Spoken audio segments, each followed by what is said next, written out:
Sudah setahun, apa yang sudah terjadi dalam hidupmu?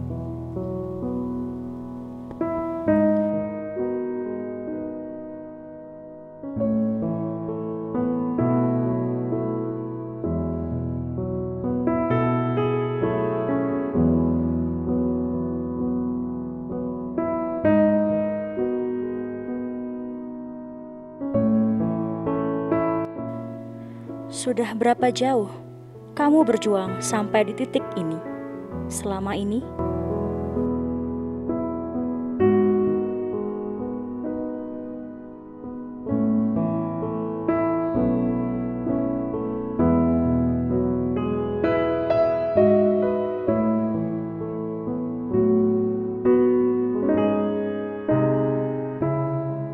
Kehilangan orang-orang yang dicintai,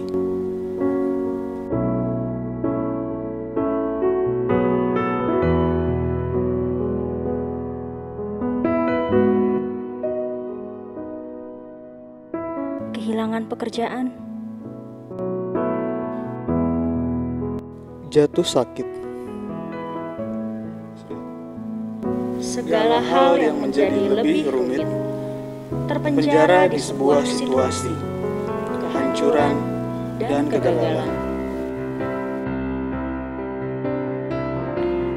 Apakah kondisi ini mampu membuat kita menghayati Paskah di masa kini?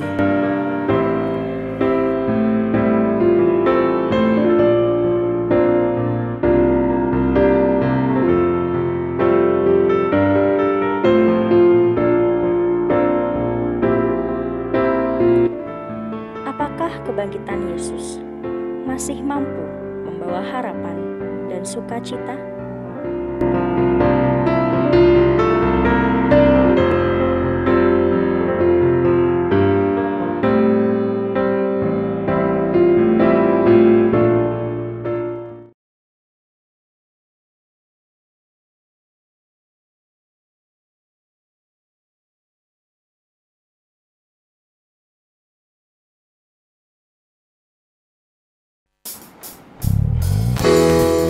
Shalom teman-teman remaja dan pemuda. Sungguh luar biasa berkat Tuhan hari ini buat kita. Karena hari ini kita mau merayakan kebangkitan Yesus. Dia telah menang melawan maut. Sehingga hari ini kita mau rayakan, kita mau serukan namanya melalui lagu Rayakan Yesus Rayakan.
kebangkitan Yesus kita rayakan di setiap tahunnya.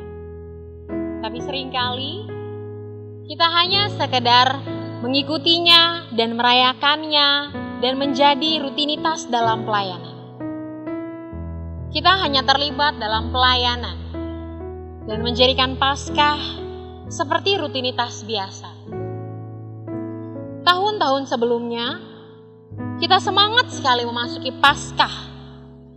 Karena di sana ada perayaan besar-besaran di gereja. Ada perlombaan, ada kebersamaan yang dirasakan dengan hangat. Tapi hari ini sudah kedua kalinya kita merayakan Paskah dengan cara yang berbeda. Rasa semangat yang biasanya ada, apakah masih ada? Apakah teman-teman saat ini masih tetap bersuka cita mengingat kebangkitan Yesus seperti tahun-tahun sebelumnya? Atau apakah teman-teman masih khawatir dan takut? Mari teman-teman, saat ini kita menundukkan kepala. Kita mau menyerahkan hidup kita ke dalam tangan Tuhan. Kita mau mengakui kerapuhan kita. Kita mau mengakui ketidakberdayaan kita sebagai manusia. Sehingga pada akhirnya kita menyadari bahwa Sang Allah, Sang Cinta Kasih selalu berjalan di depan dan bersama dengan kita. Mari kita berdoa. Ya Tuhan, di masa sulit-sulit ini, ada banyak hal yang tidak kami ketahui. Di masa-masa ini, ada banyak sekali kesulitan yang kami hadapi. Kami semakin menyadari Tuhan, bahwa ada hal-hal yang tidak bisa kami kendalikan dalam kehidupan kami. Orang-orang yang pergi di masa-masa ini, pekerjaan yang juga di luar kendali kami, dan juga kesulitan studi yang kami jalani. Kehidupan sehari-hari yang juga ternyata tidak bisa kami kendalikan Tuhan. Hal-hal ini jelas membuat kami jenuh, membuat kami lelah, takut, bahkan hancur dan juga merasa gagal. Namun kami berterima kasih Tuhan, karena meski telah banyak rasa hancur dan gagal yang kami rasakan, Engkau tetap bersama dengan kami. Ampuni kami Bapa, ampuni kami Bapa, sebab seringkali kami seperti hanyut dalam pikiran dan perasaan kami masing-masing. Kami berlarut-larut dalam perasaan yang sedih, perasaan gagal, perasaan cemas, perasaan khawatir. Dan kami tidak peka, kami tidak mengarahkan pandangan kami kepadamu yang berjalan di depan kami. Tuntun kami Tuhan supaya kami tetap dapat hidup penuh dengan pengharapan dan tidak jatuh ke dalam pikiran kami yang terlalu dalam. Dan kami boleh hidup sesuai panggilan dan rencana Tuhan. Amin. Teman-teman, pengampunan itu selalu ada bagi kita. Pengakuan dosa membuat kita sadar bahwa kita telah melakukan banyak sekali kesalahan. Namun hal yang terbaik yang bisa kita lihat adalah bahwa pengampunan selalu ada dari Tuhan meski kita seringkali melakukan kesalahan. Dan sekarang kita mau mengucap syukur sehingga kita bisa hidup untuk menghadapi hari esok.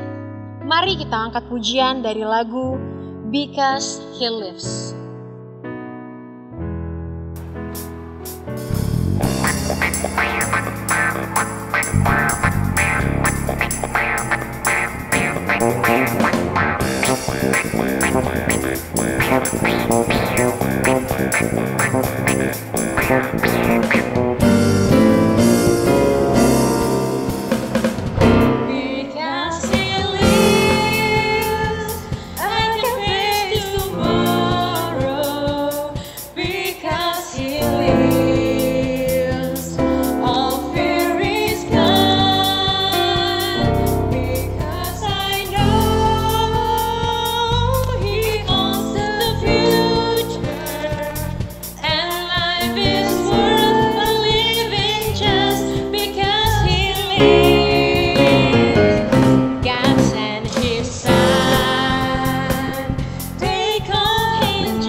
kita mendengarkan firman Tuhan, sebelum kita mendengarkan berita sukacita dan pengharapan, mari teman-teman kita angkat pujian dengan lagu Ku Nyanyikan Haleluya.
Mari kita bersatu di dalam doa.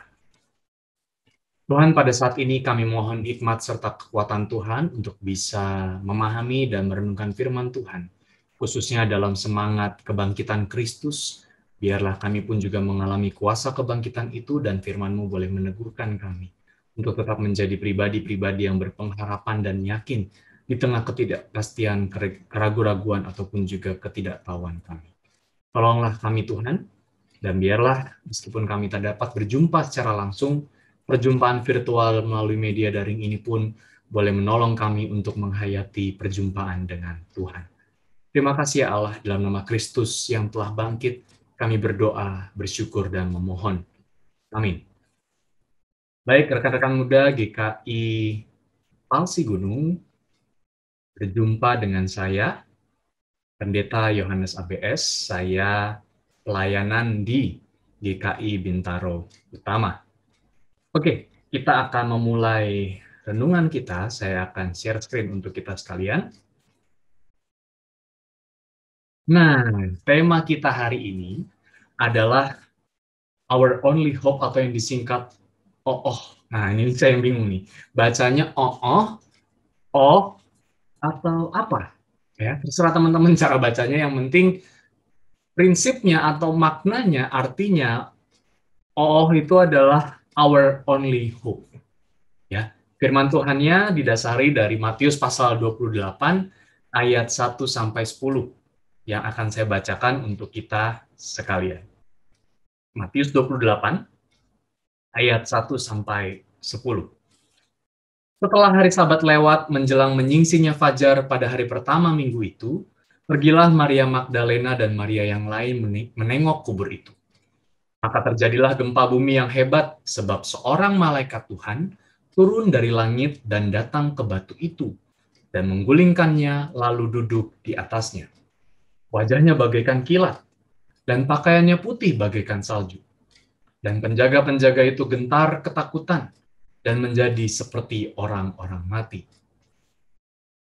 Akan tetapi malaikat itu berkata kepada perempuan-perempuan itu, "Janganlah kamu takut, sebab aku tahu kamu mencari Yesus yang disalibkan itu. Ia tidak ada di sini, sebab ia telah bangkit sama seperti yang telah dikatakannya. Mari, lihatlah tempat ia berbaring. Dan segeralah pergi dan katakanlah kepada murid-muridnya bahwa ia telah bangkit dari antara orang mati. Ia mendahului kamu ke Galilea, di sana kamu akan melihat dia. Sesungguhnya aku telah mengatakannya kepadamu." Mereka segera pergi dari kubur itu dengan takut dan dengan sukacita yang besar, dan berlari cepat-cepat untuk memberitahukannya kepada murid-murid Yesus. Tiba-tiba Yesus berjumpa dengan mereka dan berkata, "Salam bagimu." Mereka mendekatinya dan memeluk kakinya serta menyembahnya. Maka kata Yesus kepada mereka, "Jangan takut. Pergi dan katakanlah kepada saudara-saudaraku supaya mereka pergi ke Galilea, dan di sanalah mereka akan melihat aku." Demikian jauh pembacaan firman Tuhan. Yang berbahagia adalah setiap kita yang mendengarkan, membaca, serta memeliharanya dalam hidup kita. Amin. Rekan-rekan yang terkasih dalam Tuhan Yesus Kristus, our only hope. Nah, bicara soal apa ya? Bicara soal hope, bicara soal pengharapan, seringkali anak-anak muda atau kaum muda itu, remaja pemuda itu males berharap. Nggak usah banyak ngarep deh. Berharap tuh bikin sakit hati. Betul ya? Berharap tuh bikin, apa sih namanya ya? Bikin males aja lah. Belum tentu semuanya terjadi sesuai dengan harapan kita. Karena apa? Yang namanya pengharapan kita nggak tahu terjadinya apa, akan seperti apa, pada saat kapan, sesuai apa enggak. Gitu ya. Karena ada area yang bisa kita ketahui dan ada area yang tidak kita ketahui. Nah, bicara soal area-area tersebut, sebenarnya hal yang seperti ini sudah pernah dibahas oleh dua orang yang bernama ini, Joseph Luft dan Harrington, yang berbicara tentang area-area dalam kehidupan kita, dalam kaitannya dengan relasi kita dengan diri sendiri dan orang lain. Jadi teknik ini dibuat oleh Joseph Luke dan Harrington Ingham sehingga dinamakan Johari atau the Johari window. Yang digunakan untuk memahami atau untuk orang itu bisa memahami tentang dirinya dan juga dengan hubungannya dengan orang lain. Kita tahu pengharapan bukan cuma soal masa depan, tetapi bicara juga soal relasi, ngarep sama yang lain, ngarep bisa dengan yang lain. Nah, Johari window menolong kita untuk bisa memahami itu. Joseph dan Hari itu mengatakan begini, dalam kehidupan kita itu ada setidaknya 4 area. Area terbuka, area buta, area tersembunyi, area tidak diketahui. Area terbuka itu adalah ketika saya dan orang lain tahu. Saya tahu, orang lain tahu. Misalnya apa? Misalnya, saya suka kopi, orang lain tahu saya suka kopi. Ya udah, fine, terbuka. Gitu ya. Terus kita tahu nih mau pergi kemana. Wah, kita hari ini mau makan di warteg. Saya tahu, orang lain tahu. Ya sudah, jelas juga. Nah, sementara area buta adalah ketika saya nggak tahu, tapi orang lain tahu. Misalnya, orang lain tahu kalau nilai saya jelek. Tapi saya nggak tahu karena belum dapat nih infonya. Ternyata yang lain udah tahu dari grup sebelah. Nah, saya yang ada di grup itu, saya nggak tahu. Nah, ini area buta. Gitu ya. Lalu area tersembunyi. Area tersembunyi itu terdiri dari saya tahu, tapi orang lain tidak tahu. Contohnya, misalnya adalah soal pencurian. Saya nyuri nih barang teman, HP teman. Wah, ini tipe terbaru S17. Ya, saya tahu saya mencuri itu, tapi orang lain nggak ada yang tahu. Nah, ini area tersembunyi. Yang tahu cuma saya. Atau yang merasakan cuma saya, tapi orang lain tidak merasakan. Itu area tersembunyi. Private. Area private gitu ya.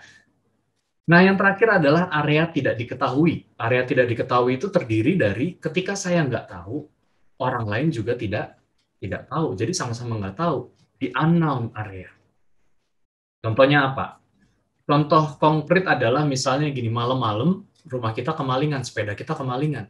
Kita nggak tahu saat kejadian itu ada maling. Tetangga sebelah kanan kiri juga nggak tahu. Sama-sama nggak tahu, jadi ya blind aja gitu ya. Jadi ngeblank aja, nggak ada yang tahu. Ya. Atau mungkin adalah sesuatu yang sifatnya ke depan, masa depan. Ya. Setelah lulus mau kemana juga, saya misalnya ada yang masih nggak tahu. Orang lain pun juga nggak tahu. Nah, the Johari window sebenarnya menolong kita untuk memahami bahwa iya loh, dalam hidup kita itu ada area-area yang bisa kita kendalikan, ada area-area yang tidak bisa kita kendalikan. Dan sadar atau tidak, ini membangun sebuah pemahaman, penghayatan tentang sebuah pengharapan. Pengharapan itu kan orang bisa tahu dia berharap seperti apa, tapi dia nggak tahu harapan itu akan terjadi apa enggak. Ya kan? Nah, Johari window itu juga menolong kita. Nah, melalui si Johari ini, Joseph dan Hari ini, kemudian saya berpikir, berarti sama juga dengan soal pengharapan. Pasti ada area-areanya juga. Maksudnya apa sih? Ini teman-teman. Saya memberikan contoh ini. Atau membangun sebuah teori ini. Wah, kayaknya light hope window. Ada 4 area juga yang saya namakan area kepastian atau kejelasan. Lalu area tekanan, area tantangan, area misteri, dan kesamaan. Apa maksudnya? Area kepastian itu dibentuk dari ketika saya ingin, orang lain ingin. Contoh tadi warteg. Gitu ya, sama-sama ingin ke warteg. Atau soal pacaran deh. Ada cowok yang udah lama banget ngegebet, lalu kemudian nembak. Gue pengen banget jadi pacar dia. Ternyata si cewek juga, aduh gue pengen banget jadi cowok dia. Jadi ceweknya dia, sorry. Nah, karena sama-sama ingin, area kepastian, pengharapannya jelas. Ya. Ada kejelasan, statusnya bukan hubungan tanpa status, teman tapi mesra, teman tapi money, ya, uang, enggak. Atau yang selanjutnya adalah, yang kedua adalah area tekanan. Area tekanan itu adalah ketika saya nggak ingin, tapi orang lain ingin. Misalnya, saya nggak ingin masuk ke fakultas kedokteran, saya pengennya masuk ke sekolah teologi. Gitu ya, tapi orang tua pengennya masuk ke fakultas kedokteran, kamu harus jadi dokter. Saya nggak ingin, tapi orang lain ingin. Ini area tekanan. Gitu ya. Tapi yang namanya tekan, berarti selama ini gue tertekan. Enggak, tapi ada belajarnya. Belajar bisa memahami kenapa orang lain pengen seperti itu untuk kita, dan juga belajar kenapa saya nggak ingin. Mungkin kita terbatas, mungkin kita nggak mampu, mungkin memang kita bukan ke sana jalannya. Ini kan bicara soal pengharapan ya teman-teman ya, masa depan loh ini loh. Ya, area tekanan. Lalu area tantangan. Saya ingin, tapi orang lain nggak ingin. Saya pengen banget, tapi orang lain nggak ingin. Ini kan menjadi tantangan. Tantangan kita untuk membuktikan, dan juga sekaligus tantangan kita untuk mengusahakan. Pengharapan tanpa usaha, ya kan? Hope tanpa effort, yaitu sama juga dengan hopeless. Nah, contohnya apa area tantangan ini? Ketika saya ingin, orang lain nggak ingin. Kebalikannya, gitu ya. Kebalikan dari contoh yang pertama misalnya. Saya pengen banget masuk sekolah teologi, saya pengen banget masuk sekolah hukum, tapi orang tua saya minta saya jadi PNS. Kalau saya pengen banget jadi YouTuber, konten kreator, tapi orang tua saya pengen jadi, kalau saya itu jadi akuntan. Ini tantangan bagaimana kita membuktikan. Tantangan bagaimana kita kemudian fight untuk menunjukkan bahwa saya ini punya sesuatu yang berbeda dari pikiran orang lain. Atau yang terakhir, area tidak ingin, atau area misteri, atau kesamaan adalah saya nggak ingin, orang lain juga nggak ingin. Ini sebuah misteri sekaligus kesamaan. Contohnya apa? Saya nggak ingin rugi kalau jualan. Orang lain yang beli juga nggak mau rugi. Kan sama-sama kan, nggak mau rugi. Ya, harapannya sama-sama nggak mau dirugikan. Jadi bisa sama dong. Makanya kalau teman-teman belanja online, teman-teman jadi pembeli. Pengennya dapat yang apa? Yang murah, bagus, barang banyak, cepat dikirim, apalagi sampai tujuan dengan selamat. Ya itulah pokoknya. Nah, penjual juga pengennya apa? Pengennya barangnya cepat nyampe, selesai, duitnya masuk ke dompet. Tapi kan kadang-kadang apa? Pembelinya suka lupa pencet tombol selesai kan? Duitnya baru masuk tuh 2 hari kemudian. Otomatis. Jadi ada area-area di mana sebenarnya kita nggak ingin, orang lain juga nggak ingin, itu menjadi sebuah misteri sekaligus ya sama. Ya. Nah, teman-teman, ini life hope window. Sebuah jendela tentang pengharapan dalam hidup, teman-teman.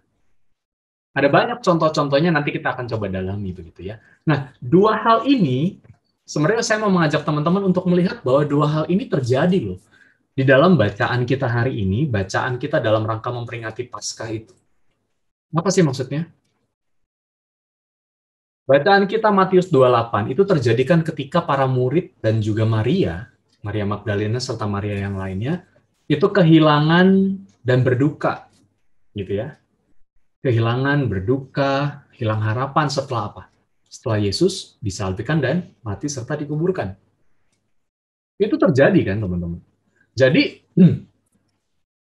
mereka ini berada dalam situasi apa, teman-teman, kalau begitu? Udah hilang harapan, berduka, situasi kritis, situasi menderita bagi mereka.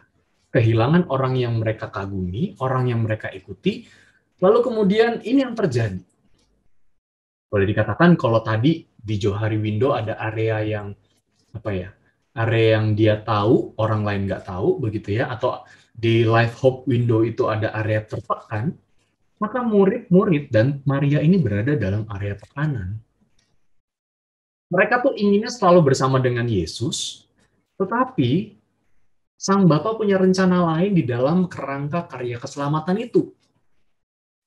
Kehidupan yang mau dinyatakan oleh Bapa, Anak, dan Roh Kudus itu adalah kehidupan yang utuh, bukan kehidupan yang setengah-setengah. Artinya apa?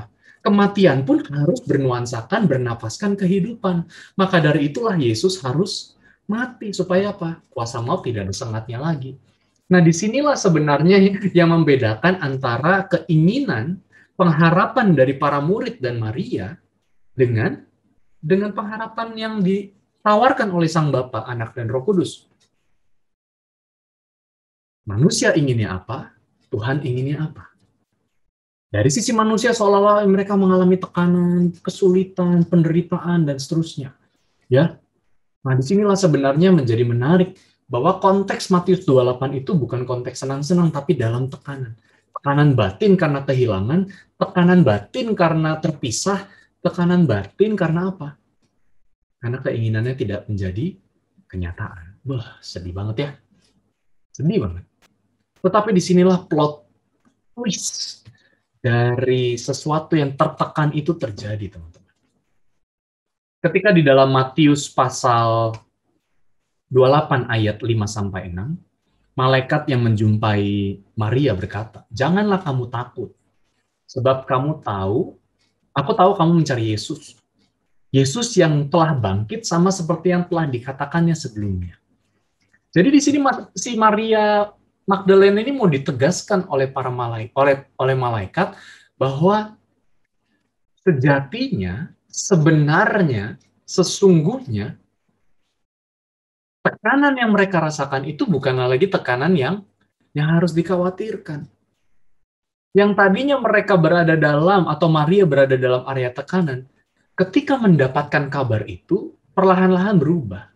Bukan hanya ketika mendapatkan kabar, bahkan berjumpa langsung dengan Yesus, yang tadinya tertekan berubah menjadi apa? Area kejelasan. Tapi nggak cukup sampai area kejelasan, teman-teman. Ada area tambahan, yaitu area tantangan. Maria ingin menyampaikan itu kepada murid-muridnya. Ingin supaya para murid menerima berita itu, tapi apa yang terjadi? Para murid nggak mau menerima. Kita tahu ya kisah itu ya. Para murid nggak percaya. Mungkin Maria dibilang hoax, berita hoax. Ya, jadi para murid masih ada dalam area buta dan tertekan, menurut Johari Window tadi dan Life Hope Window tadi, sementara Maria sudah mengalami perubahan menjadi area kejelasan sekaligus tantangan bahwa pengharapan, sukacita, semangat karena Yesus yang bangkit itu harus dibagikan. Nah, di sini teman-teman menarik ya bahwa pengharapan itu terjadi bukan karena Maria bermimpi saja, tetapi karena perjumpaan dengan Yesus yang areanya berubah dari tekanan menjadi kejelasan, sekalipun menyimpan tantangan. Dan bukan tantangan doang, tapi perintah dari Yesus sampaikan kepada saudara-saudara. Ketemu di Galilea. Ya, walaupun kita tahu bahwa akhirnya Yesus menjumpai para murid. Nah, teman-teman bicara soal apa yang dialami oleh Maria, tertekan ataupun juga tekanan karena ketidakpastian, karena keraguan, dan mungkin juga ketidaktahuan, ya maklum ya, kita bisa memaklumi bagaimana Maria itu mengalami kedukaan, kehilangan. Ya. Dan nggak mungkin sebuah kebangkitan itu belum tentu pasti yang dipahami orang kala itu. Kalau kita, karena kita sudah belajar, kita sudah mengalami, menghayati iman terus-menerus, kebangkitan bagi kita pun adalah sesuatu yang kita yakini. Tapi bagi orang kala itu, sulit sekali. Ya mungkin bagi sekarang juga sulit sih. Tiba-tiba ada orang bangkit aja. Jadi ketidakpastian, keraguan, dan ketidaktahuan menjadi sebuah realitas yang sangat erat dengan manusia. Ya, ketika diperhadapkan dengan sesuatu yang sifatnya apa? Misteri. Sesuatu yang sifatnya abstrak, sesuatu yang sifatnya belum terjadi. Kita berharap pengennya yang pasti-pasti aja, ya. Tapi belum tentu itu terjadi. Ketidakpastian, keraguan, ketidaktahuan adalah sebuah realitas yang terjadi dalam hidup kita. Cowok nembak cewek, apakah udah pasti diterima? Belum tentu. Cewek ditembak cowok, apakah udah pasti menerima? Ya dia ragu-ragu dulu lah. Ini dia tiba-tiba suka sama gue, kenapa? Jangan-jangan cuma pengen morotin duit gue doang. Atau jangan-jangan supaya nilainya dia bagus. Dia belajar sama gue, ya setelah dia naik kelas, setelah dapat juara bagus, nilai bagus, gue diputusin. Gitu kan? Nah, teman-teman, ada banyak sekali ketidaktahuan, keraguan, dan ketidakpastian. Di dunia kerja misalnya. Ya, apakah kita sudah memiliki kepastian bahwa selamanya, seterusnya, apalagi di tengah situasi pandemi COVID ini, dampak atau efek-efek yang mengancam pekerjaan kita, status kita, dan seterusnya itu akan hilang? Saya pikir justru malah bisa muncul. Dan ini menjadi sesuatu yang berat buat kita. Di tengah tekanan mental yang semakin kuat, orang mengalami kesehatan mentalnya terganggu oleh karena pandemi ini. Tidak sedikit yang makin ragu dengan imannya. Meragukan Tuhan, ya nggak sedikit juga. Dan masih banyak, saya pun termasuk, bertanya, sampai kapan sih ini pandemi? Kita menghadapi ketidaktahuan. Dari pandemi ini. Nah, di tengah situasi ini seperti apa yang bisa kita lakukan? Spiritualitas macam apa yang bisa kita bangun, teman-teman?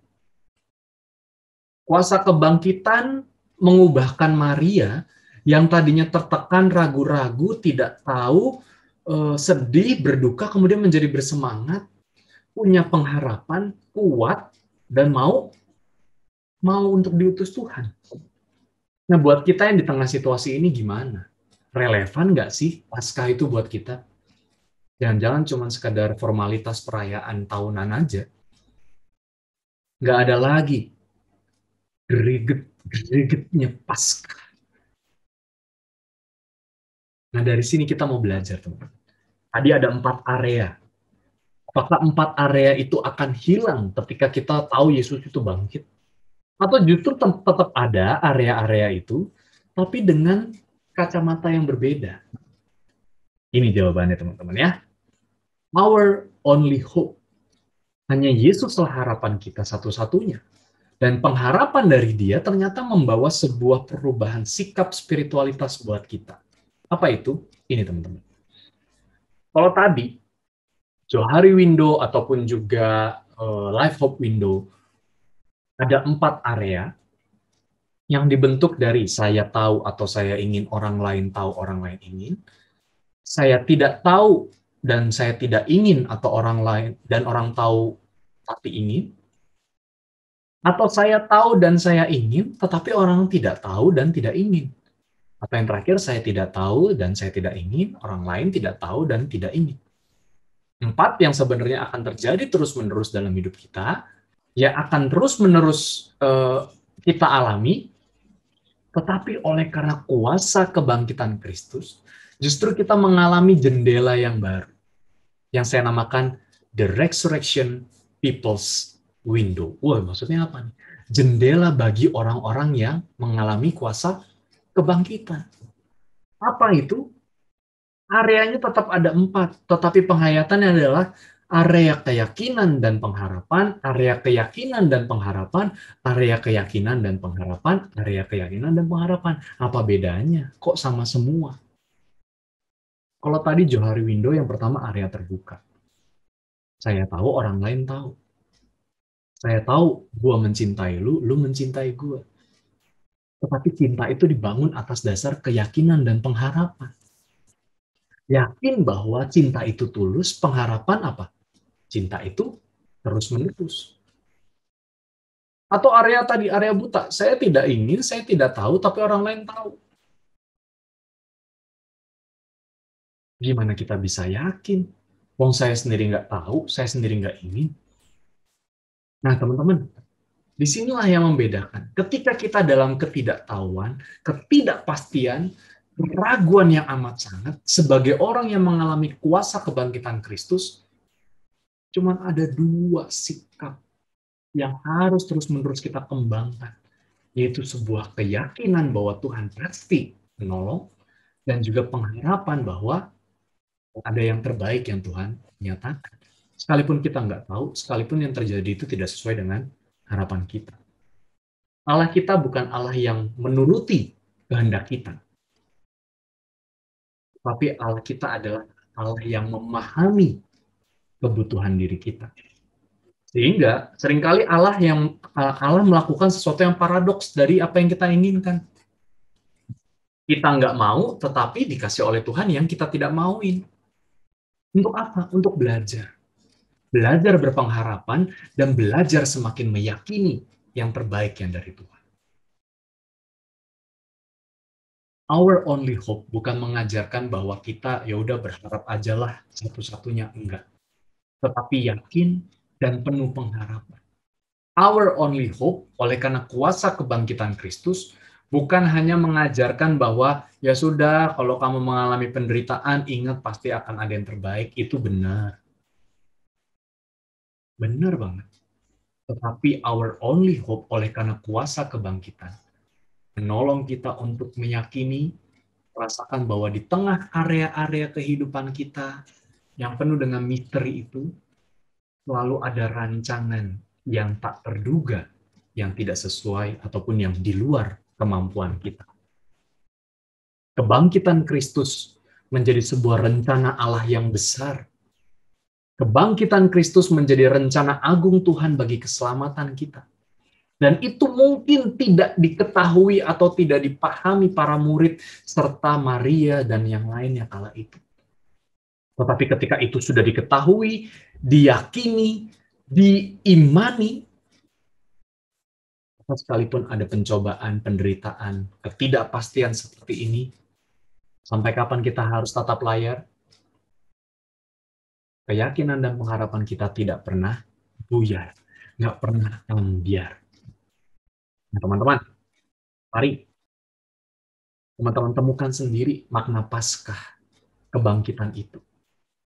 Firman Tuhan hari ini mengajak kita untuk memaknai kuasa kebangkitan Allah sebagai keyakinan dan pengharapan di tengah area-area kehidupan kita yang mungkin tak terjangkau oleh kita. Tapi disitulah sebenarnya kita mau merasakan dan menjumpai Tuhan kita. Selamat menikmati kuasa kebangkitan Kristus. Selamat meyakini dan selamat berpengharapan di dalam Kristus yang bangkit. Hidup kita mungkin penuh dengan kekelaman, penuh dengan jejak-jejak kegelapan. Tetapi ada keyakinan dan pengharapan yang selalu membawa kita pada pencerahan. Tuhan menolong kita bersama. Selamat Paskah untuk kita sekalian. Amin. Rekan-rekan, mari kita bersatu di dalam doa. Ya Tuhan, kami sungguh bersyukur jikalau pada hari Paskah ini, remaja pemuda GKI Palsi Gunung boleh menghayati sebuah keyakinan dan pengharapan bahwa kebangkitan Kristus membangkitkan semangat kami, pengharapan kami, di tengah ketidakpastian dan ketidaktahuan kami akan masa depan atau mungkin juga akan hari-hari yang akan kami jalani. Tapi kami meyakini Tuhan bahwa perjumpaan dengan Tuhan yang kami imani dan hayati menjadi sebuah pertolongan bagi kami untuk bisa memiliki keyakinan bahwa Engkau selalu ada bersama dengan kami. Pengharapan bahwa ke depan kami akan terus dituntun dan dipimpin oleh Tuhan, dan untuk itu Tuhan, kami berterima kasih atas karya keselamatan Tuhan. Saat ini kami berdoa ya Tuhan untuk situasi pandemi yang masih berlangsung dalam keseharian kami di bangsa kami ini. Kami berdoa biarlah penanganan demi penanganan untuk pandemi ini boleh senantiasa terjadi, khususnya program vaksinasi yang dilakukan oleh pemerintah, bekerjasama dengan pemerintah daerah dan juga para masyarakat, mampukan kami untuk bisa berkontribusi dan mampukan juga pemerintah untuk bisa menyediakan vaksin dengan baik, sehingga seluruh lapisan masyarakat boleh mendapatkan vaksinasi dengan adil. Kami berdoa ya Tuhan juga untuk setiap kami yang saat ini mungkin sedang lemah tubuh, sedang sakit, atau mungkin juga butuh istirahat oleh karena gangguan fisik kami. Kiranya Tuhan yang menolong kami untuk bisa memulihkan diri kami. Teman-teman yang namanya mungkin tak dapat kami sebutkan satu persatu, tapi kami percayakan mereka dalam segala pemulihan dan perawatan penanganan mereka di dalam kehidupan dan perjuangan mereka untuk mendapatkan pemulihan. Kami juga berdoa ya Tuhan untuk setiap kami yang mungkin dalam kehidupan kami mengalami sakit hati, mengalami sedihan, ketakutan, kecewa oleh karena situasi-situasi tertentu, di mana kami menempuh studi, mungkin ada kegagalan. Ketika kami menjalani pekerjaan, mungkin ada ketidaknyamanan, ataupun juga ketidaksesuaian dengan hati kami. Atau mungkin ketika kami mencari pasangan hidup, membangun relasi dengan orang lain, kami mendapatkan penolakan. Ada perbedaan-perbedaan yang begitu kentara antara kami dengan orang yang kami kasihi. Tuhan, mampukan kami untuk tidak menyerah, melainkan terus memperjuangkan dengan seraya memperbaiki diri. Hal-hal yang harus kami perbaiki untuk lebih baik lagi merupakan sebuah sikap bagaimana kami mendapatkan pengharapan dari Tuhan. Kami sebagai manusia-manusia yang mengalami kuasa kebangkitan. Dan untuk itu Tuhan, ketika kami menjalani studi, pekerjaan, ataupun juga mencari pasangan hidup buat kami, kiranya semua itu selalu dalam perlindungan dan penyertaan Tuhan. Rancangan Tuhanlah yang ajaib, dan Tuhan akan membuat kami berhasil ataupun juga bertemu dengan orang-orang yang Tuhan percayakan sesuai dengan cara dan waktu Tuhan. Kami pun juga berdoa untuk pelayanan di Remaja Pemuda GKI Palsi Gunung. Biarlah segenap rangkaian pelayanan yang kami lakukan bersama boleh menumbuh kembangkan iman kami, pengalaman kami, dan perjumpaan kami kepada Tuhan. Dan kami juga tak lupa berdoa bagi orang tua kami, di mana mereka berjuang, mendidik, membesarkan kami, menafkahi kami, mencukupkan segala kebutuhan untuk kami. Hanya dalam segala keterbatasan situasi pandemi ini, Engkau tetap mencurahkan berkat-berkat Tuhan yang mencukupkan kehidupan kami. Kesehatan mereka juga kami percayakan kepada Tuhan. Dan di tengah situasi ini kami terus bersandar pada Tuhan, bahwa Tuhan akan menyertai dan mencukupkan kami. Kami pun juga berdoa bagi bangsa dan negara ini, Tuhan, untuk bisa bangkit dan bisa memulihkan segala halnya. Apalagi ada aksi yang mencoba menggoyahkan kesatuan kami, menimbulkan ketakutan-ketakutan di antara kami. Beberapa waktu yang lalu ada aksi terorisme, dan juga hal-hal lain yang mengancam kesatuan dan keutuhan kami. Berikan kami kekuatan, kesehatian, kebersamaan, gotong royong untuk tetap bisa menjaga kondisi dan juga situasi bangsa Indonesia juga untuk tetap lebih baik lagi. Terima kasih Tuhan, pada akhirnya kami mau menyerahkan seluruh kehidupan kami ke dalam tangan Tuhan. Biarlah rancangan Tuhan yang terjadi, sebab rancangan agung Tuhan adalah yang terbaik buat kami. Jadilah Tuhan kehendak-Mu. Kami mau belajar, menikmati, dan mensyukuri segala karya dan kehendak Tuhan dalam hidup kami. Doa ini kami naikkan di dalam nama Bapa, Anak, dan Roh Kudus. Amin. Sekarang adalah saatnya kita memberikan sebagian dari apa yang Tuhan telah anugerahkan kepada kita dan meyakini firman Tuhan dari 2 Korintus 9 ayat 7. Hendaklah masing-masing memberikan menurut kerelaan hatinya, jangan dengan sedih hati atau karena paksaan, sebab Allah mengasihi orang yang memberi dengan sukacita. Teman-teman dapat menyalurkan persembahan teman-teman melalui kantor gereja ataupun rekening gereja berikut ini.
Mari kita bawa persembahan kita, mari kita bersatu di dalam doa.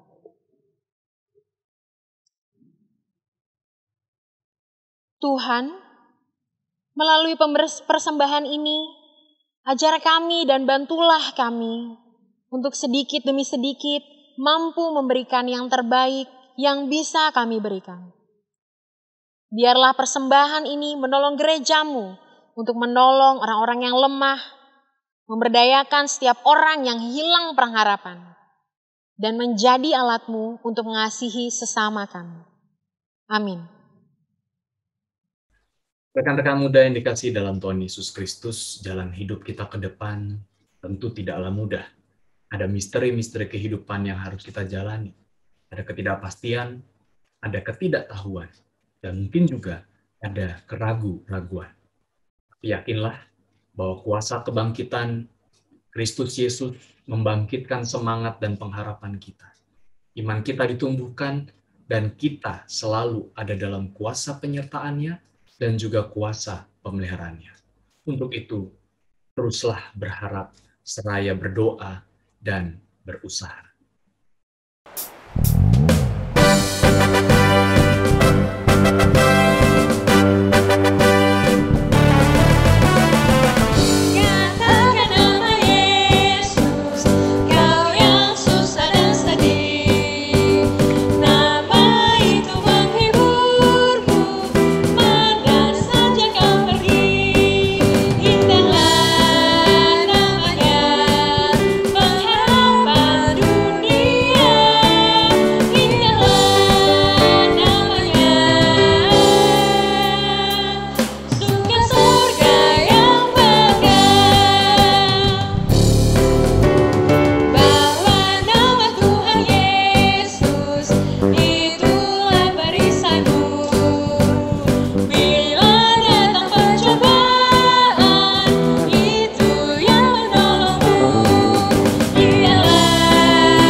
Dan kini masukilah kehidupan kita dengan menerima berkat dari Tuhan.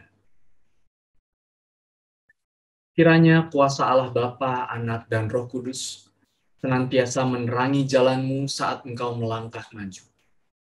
Kiranya sukacita ilahi mengisi relung hati insanimu, sehingga engkau memiliki kekuatan dan pengharapan baru. Kiranya hari-harimu diisi dengan cinta yang mendorongmu untuk berpartisipasi dan berkarya ke dalam misi Allah Bapa, Anak, dan Roh Kudus bagi kehidupan ini. Amin.